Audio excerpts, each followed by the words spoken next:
land of opportunity. The opportunity to get ahead. The opportunity to build a better life. The opportunity not just for the fortunate few, but for the people. That's right. All the people. Last Congress, Democrats put more opportunities within reach of working families than ever before. We put people over politics. We invested in America and Americans. The results speak for themselves. When President Biden was elected in November 2020, the unemployment rate was 6.7%. Today, it's 3.8%. Half. As a result of the legislation sponsored by President Biden, passed by the Congress of the United States, and now law, we've added 13.5 million new jobs to the economy during President Biden's 2.5 years. That is 2.5 times what any president in 4 years has done before in history. That includes 800,000 new manufacturing jobs, which are going to create even more jobs. Factories are opening across America, with construction spending by U.S. manufacturers more than doubling in the past year as a result of the legislation we passed in the last Congress, reaching an annual rate of $190 billion of private sector investment in manufacturing jobs in America, the highest that rate has ever reached. Let me repeat that. That's the highest it has ever reached under the previous administration, which was less than half of that.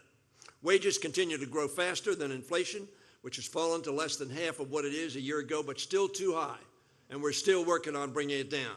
More Americans are working today than at any point in our history. Think of that.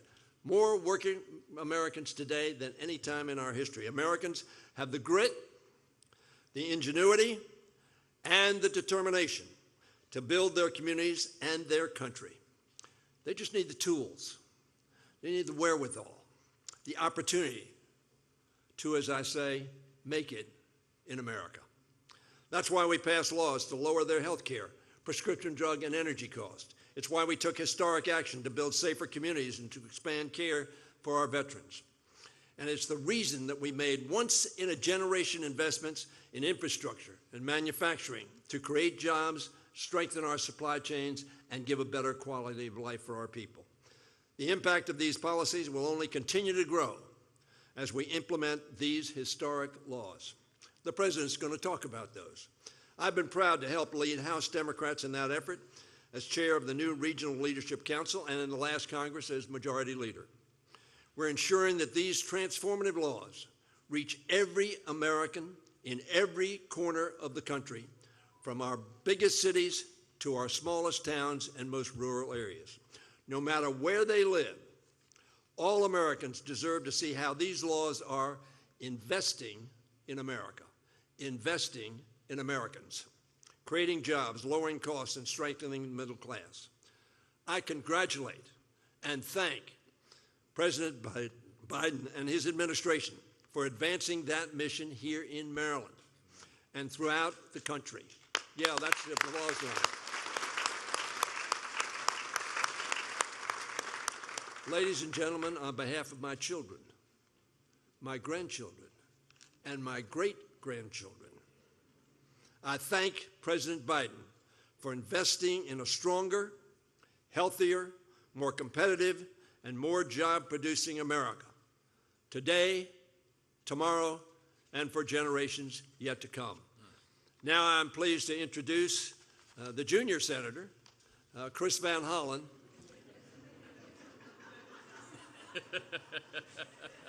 Soon to be the senior senator from the state of Maryland, Chris Van Hollen. All right. Thank you, Steny. Thank you, Steny Hoyer. It's an honor to be back here at Prince George's County Community College. To President Williams, thank you for your leadership. To the amazing faculty, staff, and the students at Prince George's County Community College, if you could please join me, Steny Hoyer, Ben Cardin, and our Governor Wes Moore in making sure that President Biden can hear your welcome backstage here. Thank you for being here, President Biden. So, that is a warm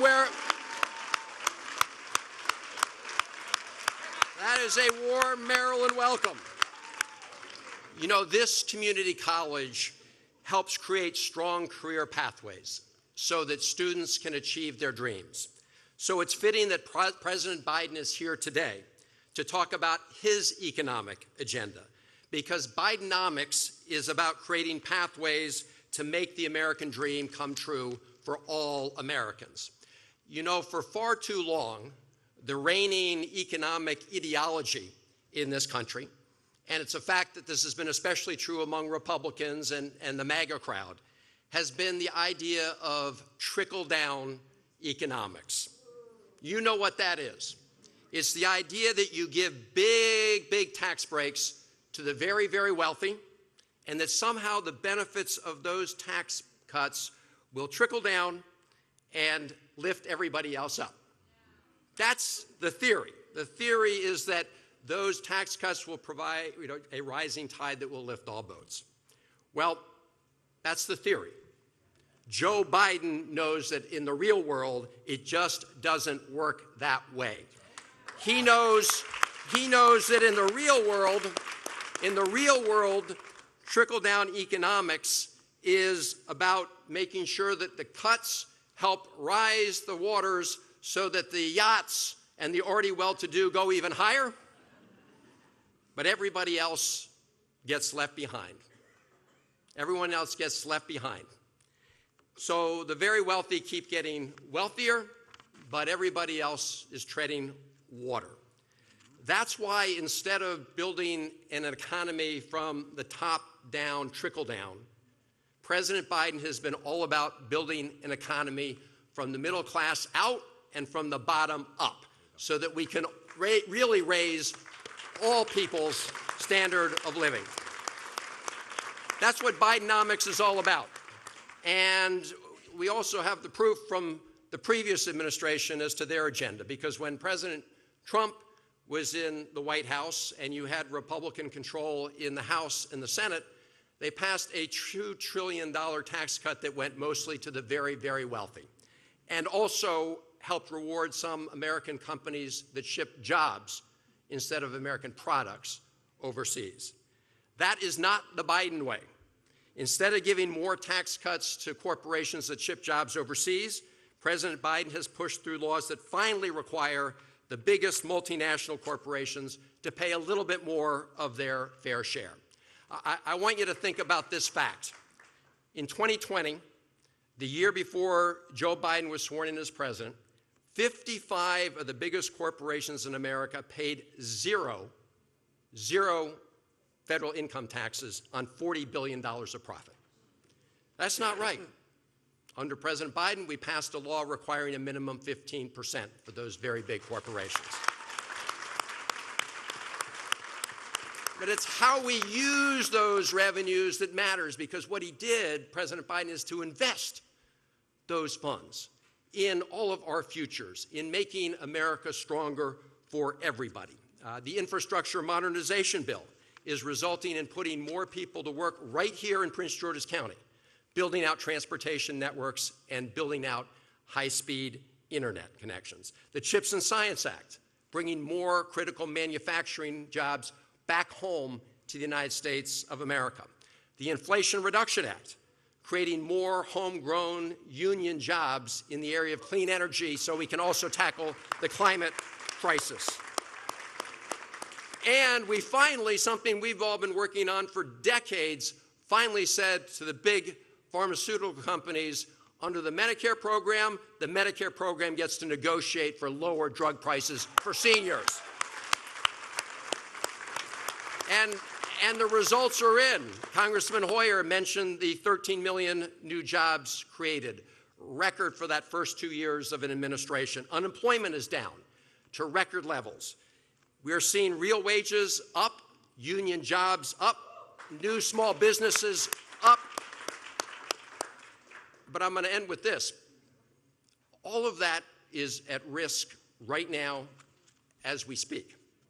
Because in the House of Representatives, the MAGA crowd is threatening to shut down the government unless they get their way on their far-right extreme agenda.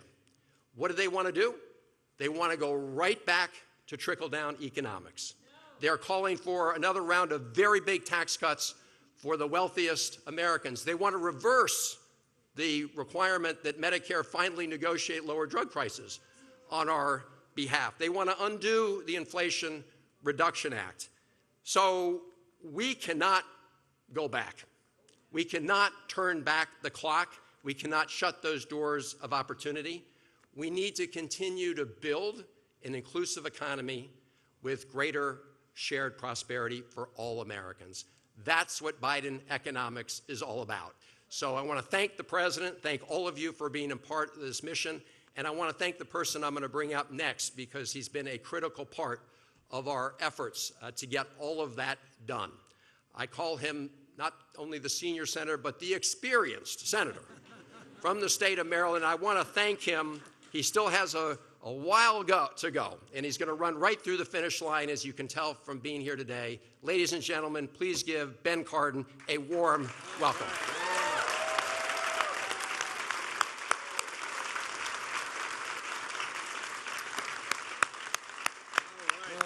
Thank you, Chris Van Hollen. I tell you, if you're going to have a partner in the United States Senate, I could not have a stronger partner than Chris Van Hollen and what he does for the people of Maryland and our nation.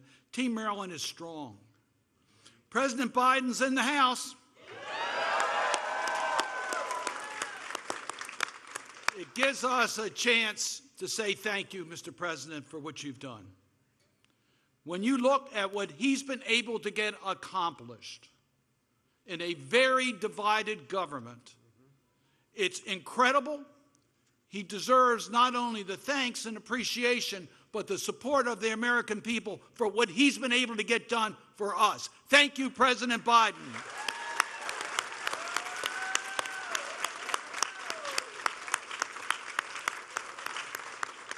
Prince George Community College students are in the house. Dr. Williams, congratulations for your leadership here. This is one of the great institutions in our state. The President could not have picked a better venue to visit our state, and we thank him for that.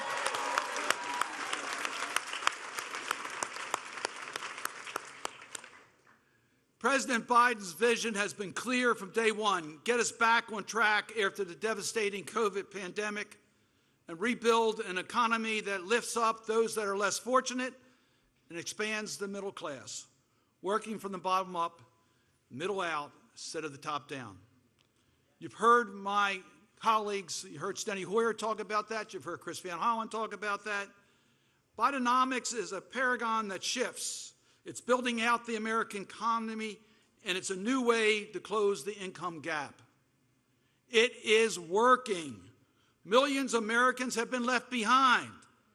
That disparity ends with Bidenomics, and it's about time. Amen. You heard Senator Van Hollen talk about this trickle-down economics that the Republicans have expounded for over 40 years. 40 years. People aren't even damp yet from that trickle-down economics. It has not worked. Bidenomics is centered on 3 pillars. And President Biden has delivered on each of these 3 pillars. First, making smart investments, public investments. Look around us. Look what's happening with our roads, our bridges, our transit systems, what he's done for the Chesapeake Bay. These bills have made huge difference, transformational investments in our economy and in our communities. Second, empowering and educating workers. You're doing that at Prince George Community College.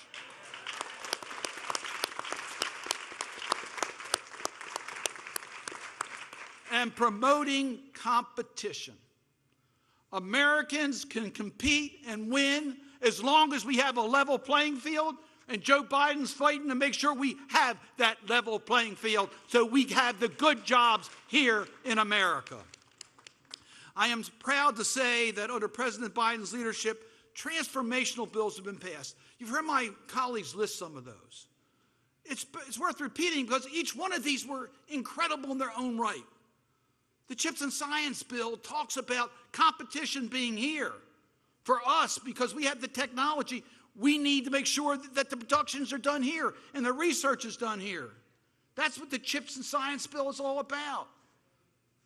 The Inflation Reduction Act, yes, we talk about it absolutely the greatest investment by any country ever in dealing with climate change. Climate change is real. We know that. We're going to be struggling with the aftermath on disaster relief in Congress. We've got to take steps to protect this earth.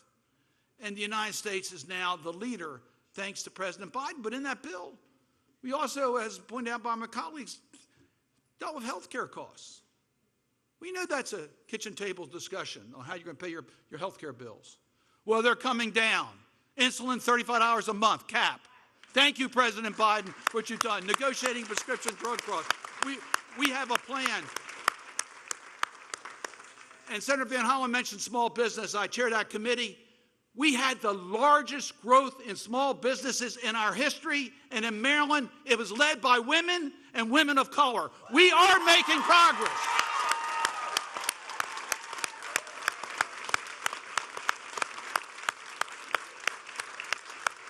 We've left, as our governor says, we leave no one behind.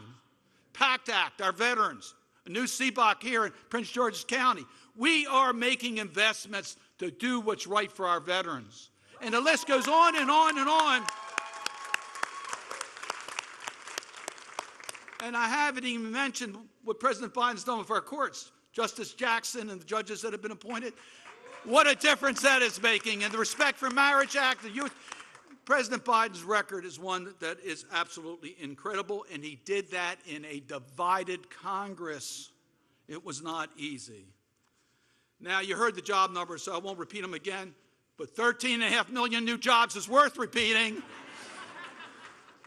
It's the fastest growth in our history. We have regained all the jobs lost during the pandemic and created 4 million more, including 1.5 million in manufacturing, construction, and engineering. The previous president, I think you know his name, lost 2.9 million jobs during that presidency. What a contrast we have here. So Bidenomics is about us. It's about all of us growing together as a nation. And it's been led by President Biden. And we're proud to be on his team. This is Team Maryland. Let me let you know that. I am so proud of the leadership we have with Governor Wes Moore.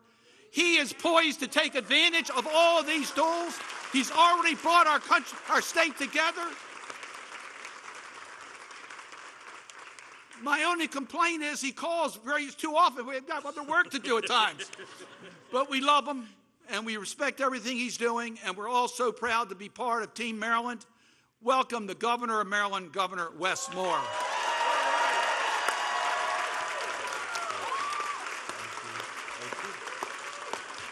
What's going on, Prince George's? Y'all all right? I see y'all out there. It's good to see you. And it's good being back. It's good being back. Y'all good? Yeah. All right. All right. I tell you what, we're great. I got the baddest federal delegation in the country. I am so thankful to have each of you as partners. I am so grateful that every single day we know who is fighting for Maryland every single day down on Capitol Hill and beyond. So God bless all three of you, and thank you so much for all you continue to do. God bless you. So listen, when we heard that the president was coming to town, the president said, listen, we want to spend some time with your best and your brightest. Where should we go? We here, y'all.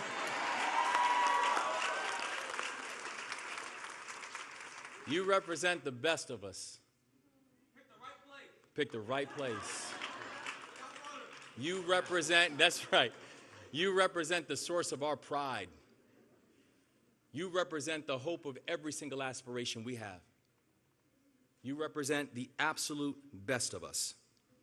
And so I just want to say also to all the students who are here right now, all the ones who are taking time off from class to make it out to this. I just want to say this to each and every one of you. You are here because this room will be incomplete if you weren't. Every room that you are in, you are there because you belong there. Every room you are in, you are there because you just made that room better. Every room that you are in, you are simply just sitting in a seat or standing in a place that was hard-earned and hard-fought for. You stand there with your chest out. You stand there with your chins up, and you represent the way we know you know how to. So God bless y'all for doing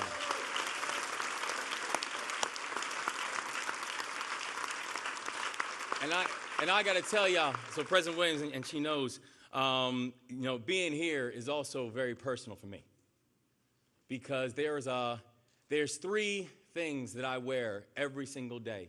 And each and every one of them, I wear them not just because they remind me of my commitment, but it's because they remind me of my strength. All right? The first is something I got when I was 17 years old, and those were my military dog tags. So, I can't pull them out. I got to take my clothes off. Lord have mercy. Y'all are funny now. Here we go. We working. My dog tags.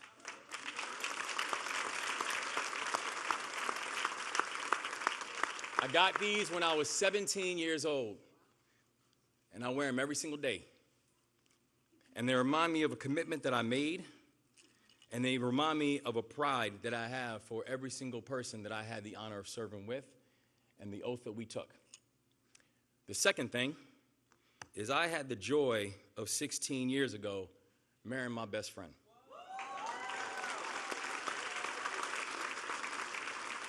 And she is someone who as she says, she actually was raised in New York, but then she just happened to, come to Prince George's County for college, and she never left. So she always very proudly says that we got a Prince Georgian who's living in the governor's mansion right now. And the third thing that I wear is my ring from my 2-year college. I ended up finishing up at Johns Hopkins and then doing my graduate work over in Oxford as a Rhodes Scholar. And people say, so why is it that you wear the ring from your 2-year college? Because it's my foundation.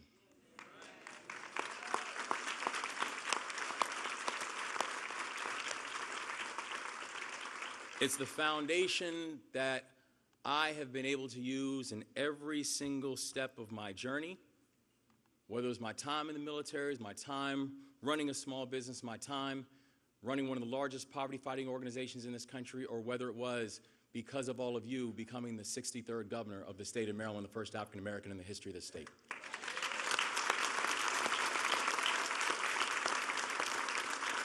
We are very proud of the fact that we have some of the best 4-year schools in America. A fact that we are very, very proud of. But I want to be very clear. We are going to end this myth that every single one of our students must attend one of them in order to be economically successful and in order to build up a society that we all hope for and we dream for.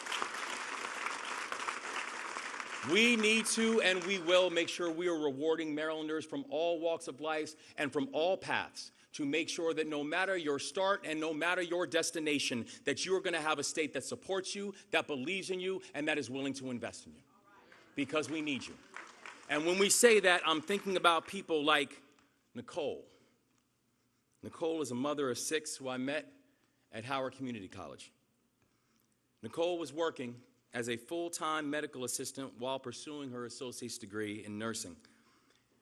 And I met her during her graduation. So she's now a graduate, and she is serving on the front lines of Maryland's healthcare system, making sure that every single person who sees her knows that you have not just a trained, but loving arms that are going to welcome you.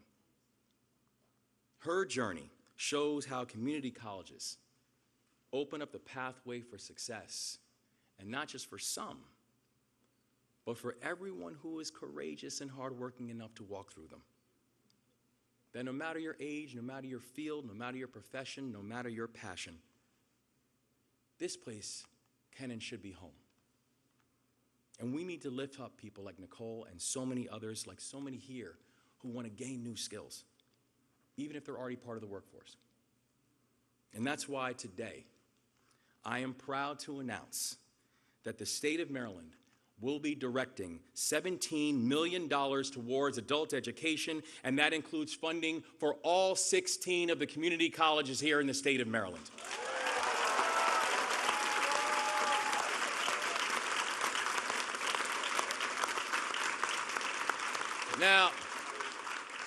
Now that money is coming from a project that's coming in partnership between the U.S. Department of Labor, or U.S. Department of Education, and also our Department of Labor. And I want to thank all of our federal partners, and also I want to thank President Biden for giving us the tools that we need to build true pathways for prosperity for every single Marylander. And the reason that matters is this: partnership matters, y'all. Who we have as our partner, it matters. It matters that we have an administration who understands what it means to have an economy that's built from the bottom up and the middle out. It matters that we have an administration who understands that results matter, and that the people that we are intended to serve, that they should be at the forefront of every decision that we're hoping to make. No matter our background, no matter your family lineage, no matter where you came from, no matter the obstacles you have had in life, this country is yours, and this country will defend you and support you. And it matters that we have a partner in Washington that understands that. Our president has been very clear on his vision to empower and educate workers and to grow middle class. And it's a vision that I stand by because it's not only good for Maryland, it's good for all of us. And I can tell you right now, I will never support plans. Some of these plans that are coming from, that we see on the far right, that are talking about cutting job training programs by $4 billion. That is never going to fly in our state as long as I'm your governor.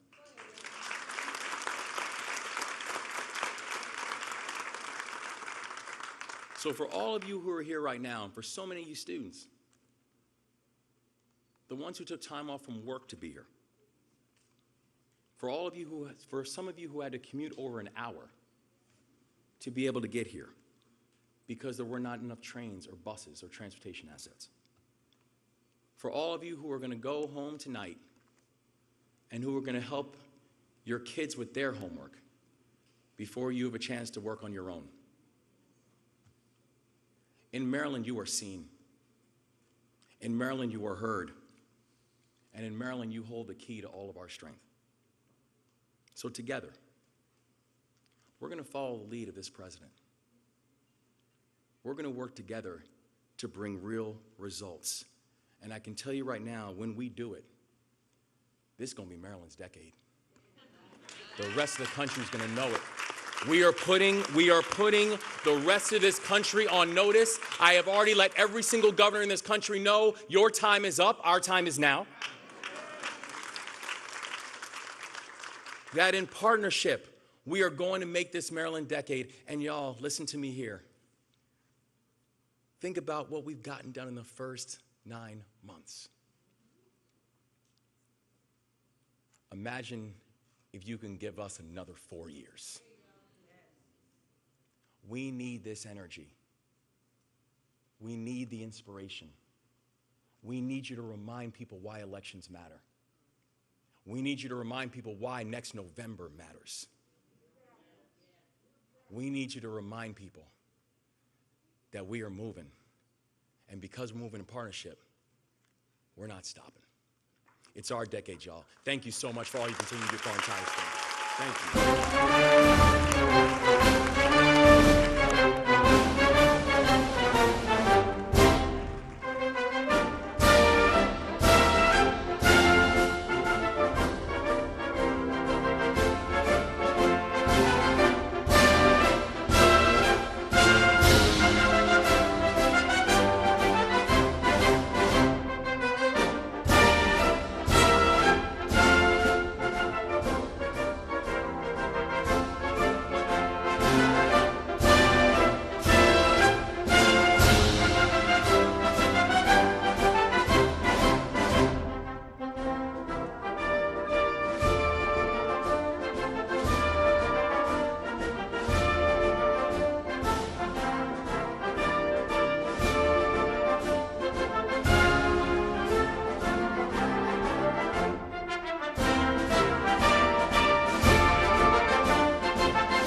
Ladies and gentlemen, please welcome Prince George's Community College student, Sade Davis.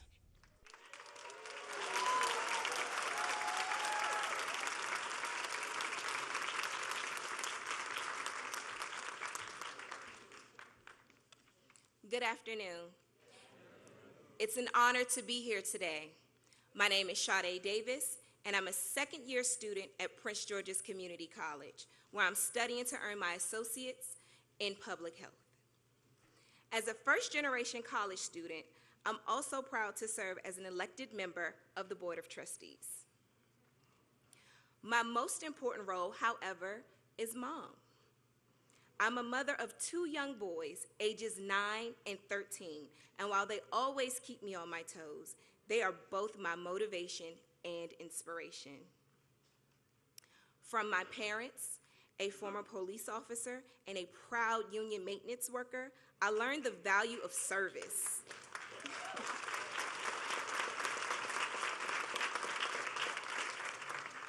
Of dedicating yourself to bettering your community. I learned the important things like hard work, the value of a good paying job to raise a family on, and leading a life of integrity. I'm grateful that in President Biden, we have a leader who's focused on families just like mine, who's fighting every day to restore the middle class and to give hardworking families across this country more breathing room. As a college student, I feel hopeful about the future. Hopeful that I can build a career and provide more opportunities for my children. And that's due in no small part to President Biden. He's getting things done. And he's fighting every day for people like me. It is now my honor to introduce President Joe Biden.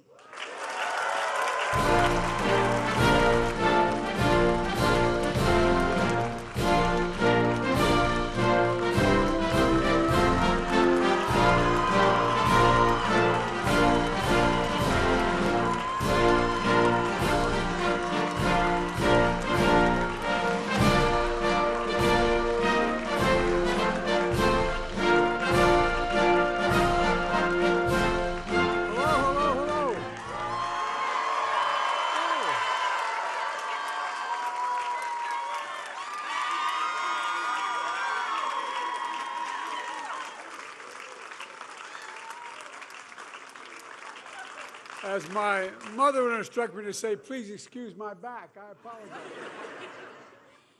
Sade, I just told her when she walked off the stage, when she's president and they say Joe Biden's out in the waiting room, she promised me she won't say Joe who. Please, do you have seats? Okay. I once said that early on in my tenure, Gov, and I said, everybody take a seat. None of them had seats. Well, I tell you what, you guys are impressive. And 3 of you are really close friends. And one's about to become a close friend. Gov, my problem is your biceps are a little small. And you're not in very good shape, but maybe I'll work with you, see what we can do. No, but really and truly, thank you. And I appreciate it very much. Senator Ben Cardin is one of the great, I hate the phrase public servants, but it is true. You know, I judge my colleagues over the years based on not just their intellectual capacity and their decency, but their integrity. The men you have here have incredible integrity. And it's just amazing. Chris Van Hollen is one of the reasons why I got elected vice president. He's the guy that did my debate prep for me. And without it, I'd been in real trouble. And Steny Hoyer, he and I share the eastern shore of Delaware and the western shore of Maryland. You know that whole area in there? I keep telling him it really is part of Delaware, but he doesn't. And David, thank you for being such a great partner. You've been great as well. I really do appreciate it. Prince George Community College, thanks for welcoming us here today. As many of you know, my wife is a professor at the community college. Matter of fact, she's teaching today. She has an expression, and I mean, this is the God's truth. She said, any country that out-educates us will outcompete us. Any country that out-educates us will outcompete us. The work you do here in preparing students to compete in the economy of the future is real. It matters. This summer, I traveled to Chicago where I spoke about a fundamentally changing American economy. From an economy that for decades rewarded those who are at the very top and left everyone behind who just on their own, basically. One that gives working people in this nation not only a fighting chance, they didn't do. You know, that trickle-down economy, not a whole lot. I grew up in we weren't poor, but we had a 3-bedroom split-level house with 4 kids and a grandpa living with us. And I didn't see a whole lot trickle down on my dad's kitchen table. But, you know, everybody deserves a shot at building the lives they deserve for their families. And we've done that for the first time in a long time. We've climbed out of our great economic crisis. It's beginning to work for working people. This nation is very rich. And who have benefited the most has been the very rich, though, not everybody. And that's not how it should be. The new economic vision has been labeled by those in the Wall Street Journal and the London Economist and some of the more conservative press as Bidenomics. Well, they didn't mean it as a compliment at first. But now they're getting it. What's Bidenomics? It's about investing in, and I feel like I'm going to try not to repeat some of what my colleagues have already said, but it's about investing in America. Investing in America and investing in Americans, American people. It's about growing the economy from the middle out and the bottom up instead of the top down. Because when the middle class does well, the poor have a ladder up, and the wealthy still do very well. I'm a capitalist. If you guys go out here and you can make $1 billion, go get it. Just pay a little more in taxes.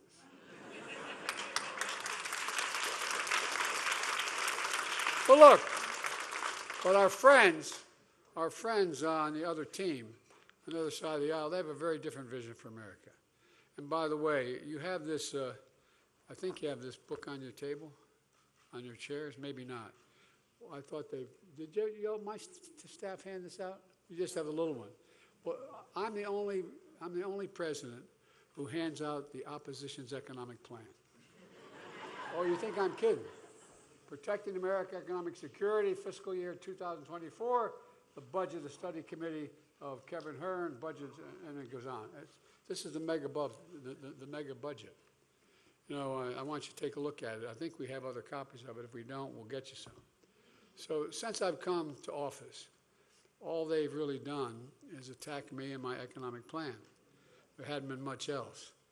Even though we've created, as I pointed out, over 13 million jobs, more jobs in 2 years than any president's created in a 4-year term. Even though, I'm not looking, even though we've had 19 straight months of unemployment under 4% for the first time in American history. Even though we have the lowest inflation rate of any major economy in the world, with core inflation rate the last 3 months at 2.4%. We got more to do, even though we've created 800,000 manufacturing jobs and a manufacturing boom we haven't seen in decades. Even though America, as we met here today, has the strongest economy in the world. Let me say that again.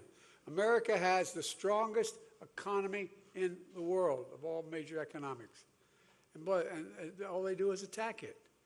But, you know, you've noticed something. For all the time they spend attacking me and my plans, here's what they never do. They never talk about what they want to do. No, think about it. They tell you what they're against. What are they for? It's like they want to keep it a secret. I don't blame them. Well, today I'm going to talk about their plans. Look, we're going to talk about the MAGA Republican economic plan. And by the way, this is not your father's Republican Party. This is a different, disagree like hell with them, but they were in the deal. They thought the institutions mattered. They thought it mattered. Well, guess what? Our democracy is at risk because I don't think they do think it matters anymore. Because the country should know the facts. They should know the choice between Bidenomics and MAGAnomics.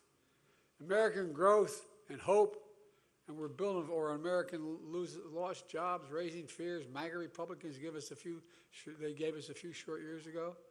Look, their plan, MAGAnomics, is more extreme than anything America's ever seen before. Just months ago, they went further than anyone has ever gone, threatening to default on the debt that's over 220 years old. Default, unless we gave them everything they wanted. We gave them nothing they wanted. We gave them nothing when we got a deal. But up to now, Republicans have given us a failed plan, a trickle-down economics that didn't work. My guess is your story is just like mine. Not much trickle-down ended up helping y'all. Instead, there's what trickle-down economics did. It shipped jobs overseas. There's a basic thing. Find the cheapest place in the world for labor, send the jobs there, the product there, and then import the product home. Well, you know, they hollowed out the main streets of America. They did the same for the middle class. They blew up the deficit. It produced an anemic economic growth, if any growth at all. And it stripped us dignity and pride and hope out of a community, one after another. You know, when you have those communities where there's been that factory employing 250 people in a small community for years and years, and then it closes down, you don't just lose the jobs, you lose a sense of belonging. People lose hope. They lose their pride. They lose their sense of pride. And now these MAGA Republicans have taken a plan I've never worked, and you know, look, the plan they're proposing never worked, but they decided to make it much, much worse. Now Republicans in Congress are doubling down with a plan that does three things. One, it cuts taxes even more for the very wealthy and big corporations. Two, it cuts Social Security, Medicare, and Medicaid. Three, it raises costs for families, gutting investments in the middle class. Under their plan, the top 1%, 1/10 of 1% of households that make over $4 million a year are going to get another tax cut worth more than 2 times what the typical American family makes in a single year. Let me say that again. 2 times what the average family makes a year is going to be the tax cut they're proposing to give to the very wealthy. MAGA Republicans in Congress are also trying to undo the progress we made to make getting, you know, look, what I was able to do in what they call the G7 among the NATO countries and European countries, I was able to get them to all agree, and then around the world, all the democracies, agree that we were going to have a global minimum tax on corporations, meaning that you couldn't have offering a tax to build or make something in another country that's considerably lower than what the tax would be in that country where, in fact, it comes from. And that global minimum tax was finally agreed. It took me a better part of a year to get it done. And guess what? They want to get rid of it and let corporations go back to shifting jobs and profits overseas and avoiding paying taxes at home. And who's going to pay for that? Well, now we know, because the MAGA Republican Congress has finally released the budget I just referenced. And the answer is seniors and hardworking Americans are going to pay for it. They don't talk much about, but I got the budget. I mean, literally, it's here. And it's all in black and white. And just for your convenience, I thought I left it. My staff told me they left a copy on your seats, but I guess they didn't. So here's what it does. Their budget gives $5.1 trillion in additional tax cuts skewed to the wealthy people and big corporations, while cutting $700 billion from Social Security. Hear me now? $700 billion from Social Security and $1 trillion from Medicare. Let me say that again. Cut Social Security by $700 billion and Medicare by $1 trillion. They want to raise the Social Security retirement age, which means a 13% cut in benefits for seniors who retires at the age of 67. Imagine, you work your whole life. Every single paycheck you've had, you paid into that system. You thought you'd be able to retire with a little bit of dignity. Our MAGA Republicans in Congress also want to take Medicare away from more than 1 million Americans with disabilities. Now, if they hadn't done what they've done the last 2 years, you might not believe me. But I promise you, I gave you my word, that's what they're proposing. They want to cut Medicaid in the Affordable Care Act and the Children's Insurance Program by more than half. What does it mean? Under Meganomics, as I'm calling it, tens of millions of Americans could lose their insurance. Waiting lists would skyrocket for seniors who need home or community-based care because they have nowhere else to go. They can't have no family to take care of them. Children would not get adequate health care. MAGA Republicans don't think we should be investing in education, and that's not an exaggeration. Students here at Prince George's Community College should know MAGA Republicans in Congress want to slash Pell Grants. More than 6 million students who count on these grants to be able to afford to go to college would lose it. That's what they're pressing for. You saw how they took on my attempt to eliminate student debt, although we're still going to eliminate a hell of a lot of student debt.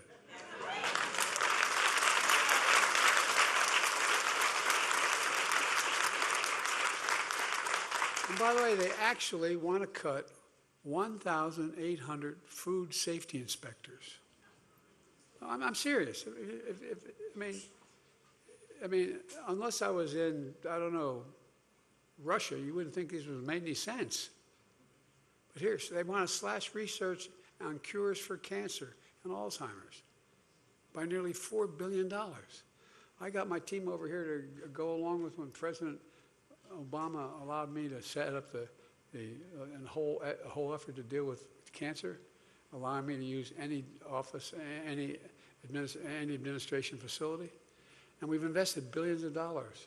We're on the cusp of changing cancer. As you know, we made a commitment, cut cancer in half in 25 years and extend life to Americans suffering from cancer by significant numbers. And it's happening. But they want to cut the funding. Cut the funding.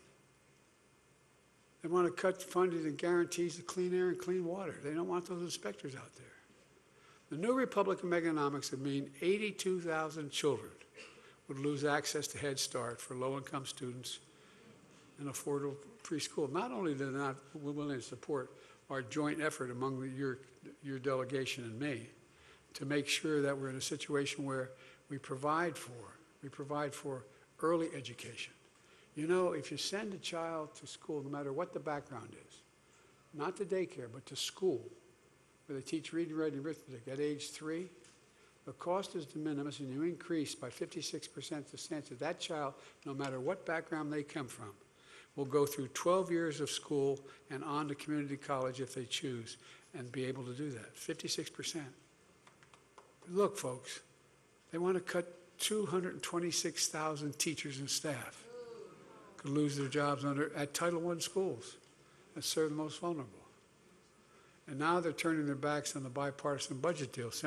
Speaker McCarthy made with me just a few months ago, after threatening to do something no one came very close to doing, shutting down and reneging on our national debt, which would have caused an international economic crisis. Well, they're back at it again, breaking their commitment, threatening more cuts and threatening to shut down the government again this month. Now, what they do talk about is claiming all these cuts are going to reduce the deficit. When it comes to reducing deficit, let's compare the records a little bit. Under my predecessor, you remember the self-professed king of debt? Well, it turned out he was. He's actually the emperor of debt. He created more debt than any other president did in 1 year. No, I'm serious. For starters, when he passed that $2 trillion tax cut, skewed to the wealthy and big corporations, they didn't pay for a penny of it. The end result was that it has ballooned the national debt by nearly 40%. Over a 200-year accumulated debt, they ballooned it by 40%. Well, I've taken a different approach with the help of your delegation. And I'm not being solicitous when I say that. You have the best delegation in the country.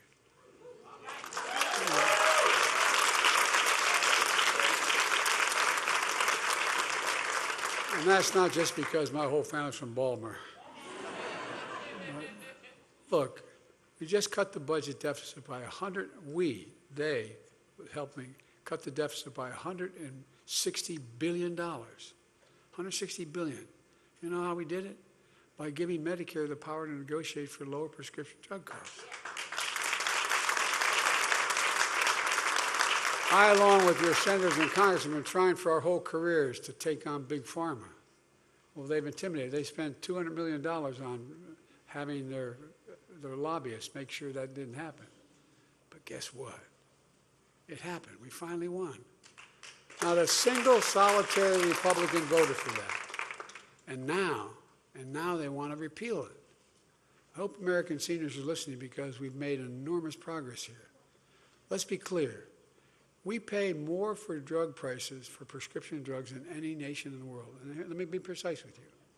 If you go in and have a prescription and you go into a drugstore here in Maryland or anywhere in the United States, and you get the same prescription in Toronto, Canada, or London, England, or Paris, France, or Madrid, Spain, you're going to pay somewhere between 20 and 40% less in those other countries. Same exact drug, made by the same exact company.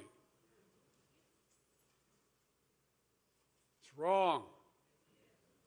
And guess what? We changed it, and we're not going back.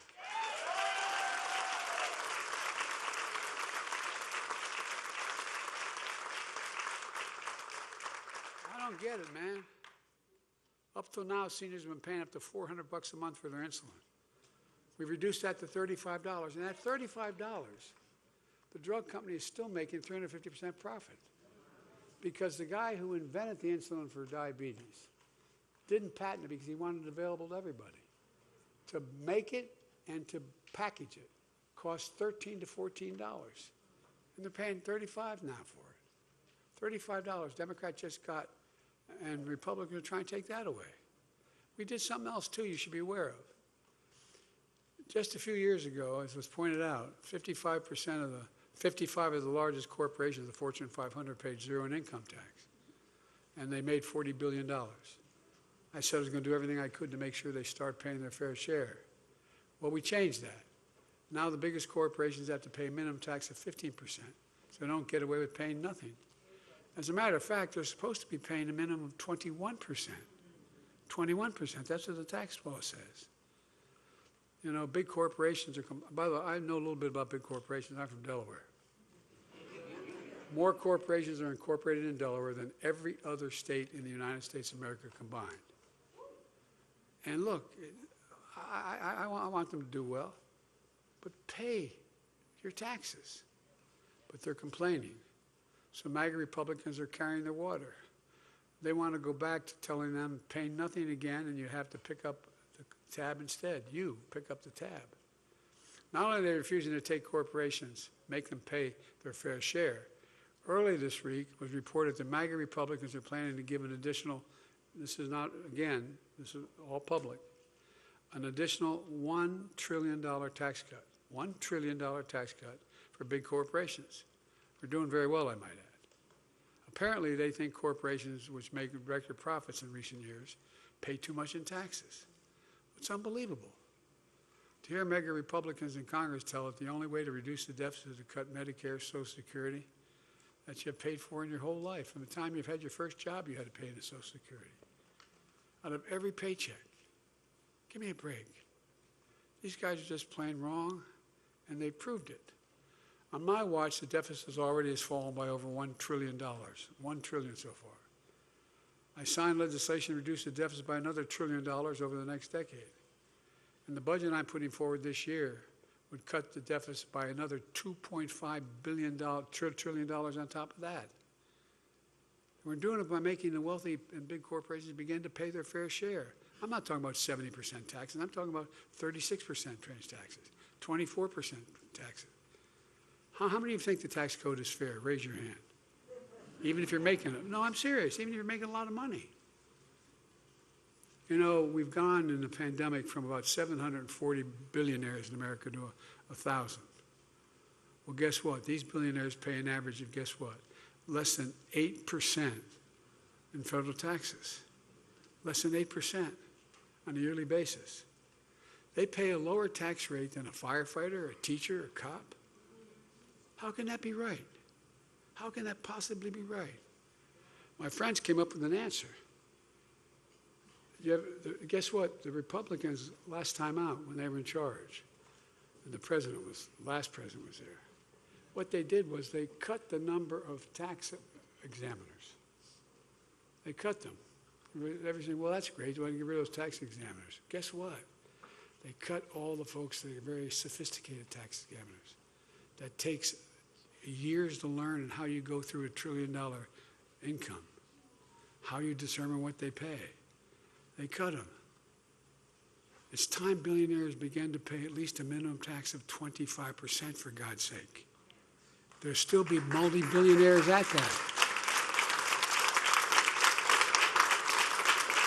You ought to make the tax code more fair, not less fair. That's why I promised that no one making under $400,000, I've never seen that, but no one making under $400,000 will see their federal taxes go up a single penny. Like, I've kept that promise, and I will keep it. That's why I expect the child care tax credit, helping millions of middle-class families. It's a great benefit to those families. It increases economic, and by the way, it increases economic growth. All the things we do for middle-class and working-class families increases economic productivity. When you have a child care tax credit, you're a middle or lower middle-class income person. Guess what? It means you can get help for your kid and you can go to work at the same time.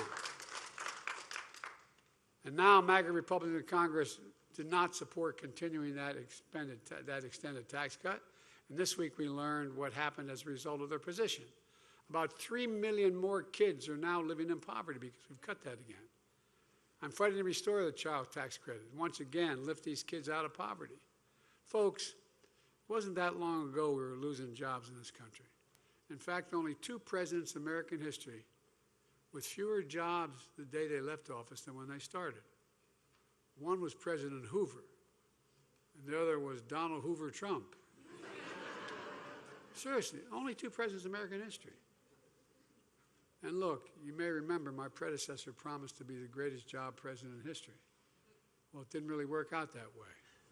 He lost 2 million jobs over the course of his presidency, 2 million.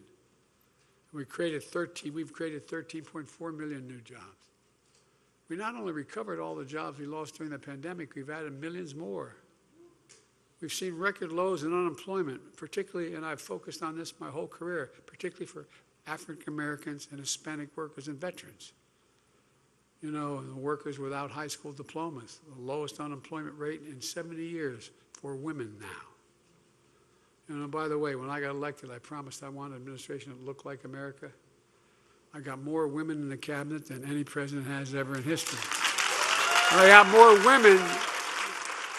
women than men in the cabinet. I put more black women on the appellate court and the Supreme Court than every other president combined in American history. A higher share of working-age Americans are in the workforce now than any time in the past 20 years. And job satisfaction is higher than it's been for 36 years. And we're growing the economy. You know, my dad used to have a saying, and I give him my word this is real. I'm not making this up. He'd say it all the time. He'd say, Joey, a job's about a lot more than the paycheck. It's about your dignity. It's about respect. It's about being able to look your kid in the eye and say, honey, it's going to be okay, and mean it. That's Bidenomics. That's the objective of it. Prior administration promised to revive manufacturing. They failed. I'm not sure they even tried, to be honest with you. No, I'm serious. I'm not sure they tried. As a matter of fact, they had a theory. And ship jobs overseas, cheaper labor markets, and import the product. Well, I went back, and I don't know, guys, I didn't know this, and I've been around a long time. I didn't know that Roosevelt passed in 1934 a piece of legislation that said that when the president is given money by the Congress gets money appropriated to spend for the American people, he should only hire American workers and only use American products.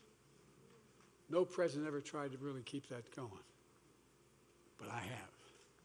And here's the deal. That's why we've grown so rapidly. If we don't have the technique, we don't have the particular skill required, you can make an exception and not spend it on an American worker. But we got to invest in America. And we're making things in America again.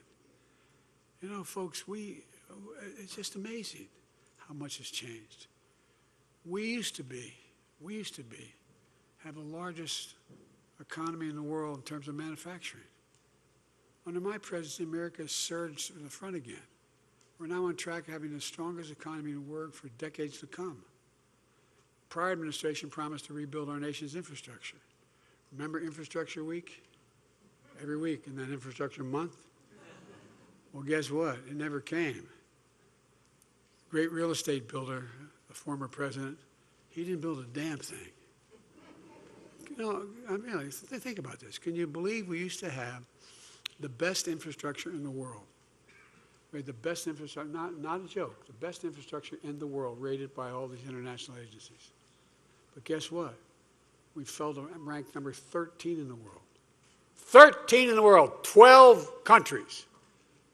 Better infrastructure, bridges, roads, across the board than we have. Well, when I signed the bipartisan infrastructure bill these guys helped me get through, we're now investing in America again. Our roads, our bridges, our ports, our airports, high-speed internet, removing lead pipes from everyone so they have access to clean water. Look, folks, because you can't have the strongest economy in the world without the best infrastructure in the world. How can you do both? I mean, you can't. We're making sure we're growing the economy in a way that benefits all Americans. We awarded a record $70 billion in federal contracts to small, disadvantaged businesses, and more black small businesses are starting up than any time in American history. Now we have the fastest economic growth from the pandemic of any world economy. We have the lowest inflation rate among the major economies. And we have a lot more to do, though. And I'm going to get those gas prices down again, I promise you. Thank you. But seriously, we're living through one of the greatest job creation periods in our history. And folks, it's not an accident. It's not an accident. That literally is our economic plan in action, Bidenomics in action. Let me close with this. And there's a lot more I know we could talk about. I wish I had a chance to take all your questions, but I'm going to get in real trouble if I do that. But all kidding aside, we've faced some pretty tough times in recent years. But America didn't give up.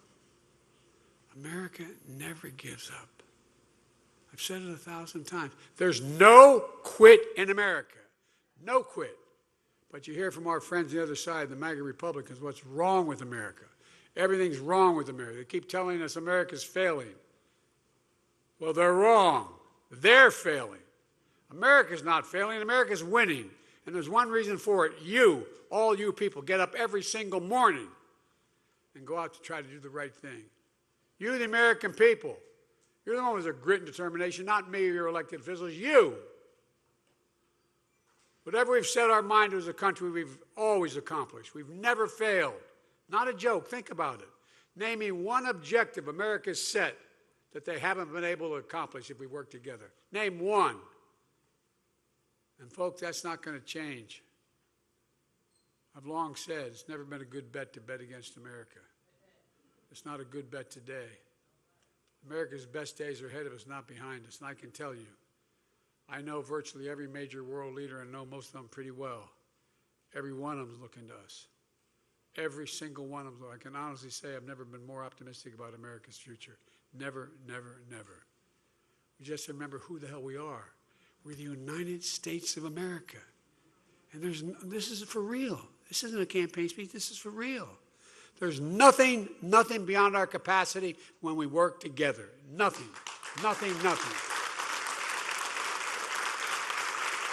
Folks, one of the reasons I'm so optimistic is we really are the most unique nation in the world. And they say, well, every nation says it. No, think about it. I mean, in real terms. Think we're the most unique nation in the whole world. Every other country is based on ethnicity, geography, religion, race, or creed. We're the only nation, and this is literal, think about it. We're the only nation based on an idea. An idea. We hold these truths to be self-evident, that all men and women are created equal, endowed by their Creator with certain inalienable rights. We've never fully lived up to it. We've never walked away from it. These other guys are trying to walk away from it. I'm about to make a major speech. I made one back when I ran the last time in 2020 up at Independence Hall. Democracy is at stake, folks. Our democracy is under attack. And we got to fight for it. I taught at the University of Pennsylvania for 4 years, and I used to teach political theory. And folks, you always hear every generation has to fight for democracy. And I found myself, it's automatic. We didn't have to believe it. But we do. We do. And look, it's who we are. I had a long talk with my counterpart, who I've known for 25 years, Vladimir Putin. And he started to, he said to me, this was early on when I first got elected, and we're talking about strategic doctrine and keeping nuclear weapons out of space, et cetera, in Geneva. And he sat there, and when I was making the case, he looked at me and he said that the reason I'm reluctant to talk to you about this, you expect me to bring China along all the time. I said, oh, I don't expect you to bring China along. So you got essentially a 6,000-mile border with China. Your tundra is melting in the Arctic Circle. Methane is coming out. You got a lot of problems. And China doesn't respect you that much. And he looked at me. He kind of stood up. I said, we have Canada to our north, Mexico to our south, Atlantic and Pacific Oceans. We got the most heterogeneous nation in the history of the world. And we're together. I'm not asking you to do anything except yourself. It ended up with a very different ending, but my point is, the idea of who we are, there's nothing beyond, I promise you. Madeleine Albright was right, fellas. We are the Central Nation. There's not a single room I walk into, not because of Joe Biden, I mean that sincerely, because I'm President of the United States. Not a single nation I walk into, room I walk into. The rest of the world doesn't stop and say, basically, what do you think? Not a joke. We just got to remember who we are. We are the United States of America. There's nothing beyond our capacity. God bless you all. Thank you.